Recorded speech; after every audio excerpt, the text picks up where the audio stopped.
Welcome back to the Day 12 Current Affairs. So, మన Day 12 Current Affairs లో first question వచ్చేసి India's highest gravity dam is located in which of the following state.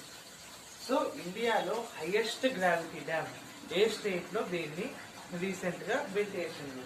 That is Arunachal Pradesh లో. Dam పేరేది? Dibang. Dibang HEP అంటే Dibang hydro electricity project అని అర్థము. So ఏ state లో అయింది? That is in Arunachal Pradesh.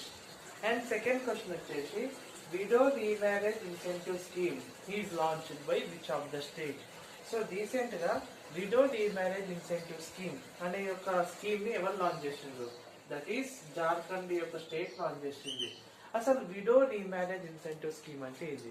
ఎవరైతే విడోస్ ఉంటారో వాళ్ళని మళ్ళీ ఎవరైనా ఒక మేల్ రీమ్యారేజ్ చేసుకుంటే గవర్నమెంట్ అనేది వాళ్ళకు ఫైనాన్షియల్ అసిస్టెన్స్ ప్రొవైడ్ చేస్తుంది. సో దట్ విడోస్ కి కూడా మ్యారేజెస్ అయ్యి మళ్ళీ వాళ్ళ ఫ్యామిలీస్ తో హ్యాపీగా ఉండాలని తీసుకొచ్చిన స్కీమ్ ఇది. సో ఏ స్టేట్ తీసుకొచ్చింది? జార్ఖండ్. అండ్ మన థర్డ్ క్వశ్చన్ వచ్చేసి Majuli mask recently got GI tag. So which of the following state it belongs to?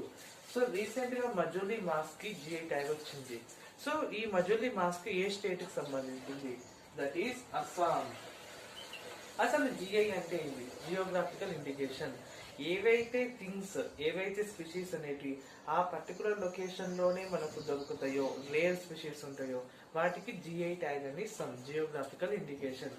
So Majuli mask అనేది రీసెంట్ గా వచ్చింది. దానికి ఏ స్టేట్ కి సంబంధించింది? That is Assam.